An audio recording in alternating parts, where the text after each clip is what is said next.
Orang berpikir heran, apa yang mereka kejar ke Palestina? Andai ada orang ingin merebut Irak, masuk akal. Merebut Irak karena banyak sumur-sumur minyak. Andai ada mau ekspansi ke Kuwait, masuk akal, karena sumur minyak di Kuwait banyak. Kenapa kembali ke Palestina? Ada apa? Tanah yang tandus, tanah yang kering kerontang. Mereka ingin membuat sebuah negara dengan keyakinan akan turun Mesias, sang juru selamat yang dijanjikan oleh Tuhan, dengan syarat orang-orang Yahudi mesti kembali ke negeri yang dijanjikan Tuhan. Yang kedua, Mesias sedang menunggu. Mesias melihat ke bawah.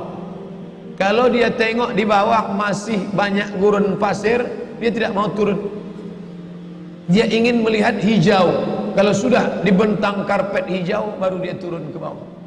Maka yang dimaksud dengan hijau itu adalah ditanami tanaman-tanaman hijau, penghijauan yang luar biasa. Dan ketika Israel masuk ke Palestina, mereka ambil tanah itu, mereka hancurkan rumah orang Islam, mereka buat tembok panjang. Penjara terbesar dan terpanjang di dunia adalah Palestina. Mereka kurung orang Palestina. Mereka buat tembok beton yang tinggi, panjangnya 700 km lebih. Dari Pekanbaru kita lihat, Anda menuju Medan Sumatera Utara 600 km. Mereka membuat tembok tinggi 700 km. Bayangkan, umat Islam terisolir dan mereka tanami hijau-hijau. Makanya Allah berkuasa, Allah mau tunjukkan kuasa, lalu Allah buat tanaman hijau itu menyala. Dalam pokok yang hijau itu menyala beberapa bulan yang lalu. Heran orang, Allah mau menunjukkan kekuasaannya. Kalian tidak mau tolong Palestina, aku yang akan menolongnya. Tanaman yang hijau yang mereka tanam itu tiba-tiba terbakar. Tidak ada yang bisa mematikannya. Sampai-sampai reporter wartawan Amerika mengatakan, tidak ada yang bisa mematikan kebakaran ini kecuali Tuhan, karena Dia yang membakarnya. Mengerti keadaan kita zaman sekarang. Jangan sampai dikatakan Palestina bukan urusan kita. Ini kan masalah politik. Indonesia ya Indonesia, Palestina ya Palestina. Antum tidak mengerti masalah dunia. Palestina adalah masalah umat Islam. Subhanalladzi asra bi'abdihi. Maha suci Allah yang sudah memperjalankan hambanya minal masjidil haram, dari masjidil haram, ilal masjidil aqsa, masjidil aqsa, masjidil aqsa Palestina. Kita yang tertulis dalam kitab suci kita bahwa kita punya ikatan emosional. Kenapa kita tidak yakin itu? Yahudi ajarannya dibuat-buat, ajarannya mitos, tapi mereka punya keyakinan yang luar biasa. Mereka rebut negeri itu, mereka kuasai, mereka hancurkan negeri musuh. Atas dasar apa? Keyakinan bahwa Mesias akan datang.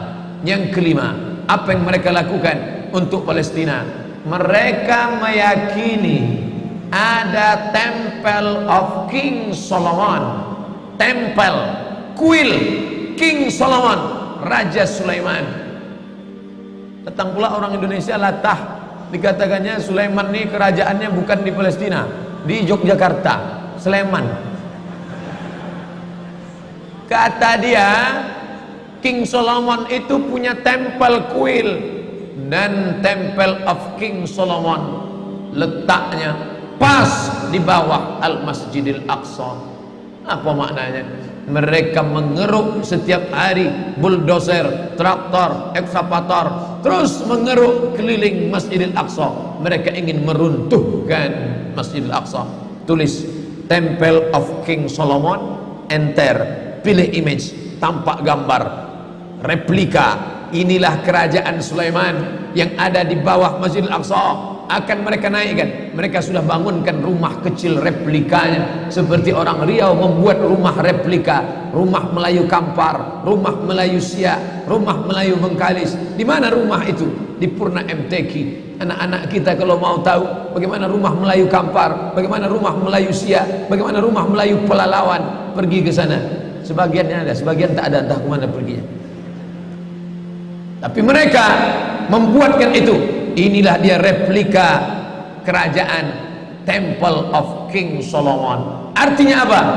Mereka ingin menghancurkan Al-Masjidil Aqsa berkeping, sampai akhirnya disitulah nanti kemarahan umat Islam. Entah marah entah tidak, melihat gayanya tak marah. Mau kalian hancur-hancurkanlah. banyak lagi urusan kami sibuk dengan ini. Tapi akan ada hamba-hamba Allah, la tazulu fi ummati ta'ifatun min ummati, akan tetap ada sekelompok umatku yang memperjuangkan agamaku, kata Allah Subhanahu wa taala. Yang terakhir, yang kelima, akan turun Mesias. Kapan itu terjadi? Ketika terjadi perang besar. Sebetulnya dalam agama Islam sudah dituliskan yang dimaksud dengan Mesias itu siapa. Kata Imam Al-Hafiz Ibnu Hajar Al-Asqalani dalam Fathul Bari, yang dimaksud dengan yang dinanti-nanti mereka itu adalah Dajjal. Dajjal itulah sesungguhnya yang sedang mereka nanti. 70,000 Yahudi wara'ad Dajjal. Ada 70.000 Yahudi yang akan berada di belakang Dajjal ketika dia turun nanti. Makanya tiap hari, tiap petang kita berkata, Allahumma inni a'udzubika min adzabi jahannam wa min adzabil qabri wa min fitnatil mahya wal mamat wa min syarri fitnatil masihid dajjal. Dajjal itulah yang sedang mereka tunggu. Dajjal itulah yang sedang mereka nanti-nantikan. Kita menantikan kedatangan, dia pun juga menantikan akan kedatangannya. Bedanya apa? Mereka meyakininya dengan semangat mereka luar biasa. Mereka bangkit. Umat Islam percaya. Padahal tiap hari dia katakan sebelum salam, Allahumma inni a'udzubika min adzabi jahannam wa min adzabil qabri wa min fitnatil mahya wal mamat wa min syarri fitnatil masihid dajjal. Tiap hari dikatakan, tiap hari diucapkan. Tapi dalam hati, betul tak Dajjal datang? Entah iya entah tidak. Mereka yakin Dajjal akan datang, tapi mereka katakan itulah pemimpin kami, itulah Tuhan kami, itu adalah jelmaan daripada Tuhan kami, itu yang akan menghancurkan dunia, dia akan menjadi panutan kami. Kita berkata itu musuh kami, tapi kita pun ragu entah musuh entah tidak. Oleh sebab itu kita minta ampun kepada Allah atas kurangnya iman kita. Subuh ini kita bangkitkan semangat kita, tapi yang datang kepada, kenapa Allah tidak menolong? Katanya Allah itu maha kuasa. Cukup dia teriakkan saja, malaikatnya satu berteriak, pecah gendang telinga orang Yahudi, mati. Cukup dia tiupkan angin sejuk, terhirup, mati. Kenapa tidak dia matikan saja Yahudi itu? Datang Syekh Muhammad Jibril, Syekh Dr. Muhammad Jibril, Syekh Profesor Dr. Muhammad Jibril, dosen tafsir Al-Azhar. Kami undang, mahasiswa Indonesia mengundang di waktu di Mesir dulu kuliah. Lalu saya tanya, Assalamualaikum Syekh. Ya, kaum Ad binasa, kaum Samud binasa, kaum Midian binasa, kaum Iram binasa, kaum Fir'aun binasa. Kenapa Allah tidak membinasakan Israel ini? Senyum Syekh Muhammad Jibril.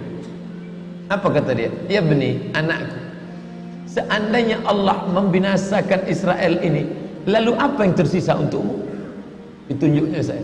Seandainya Allah membinasakan Israel ini, lalu apa yang tersisa untukmu?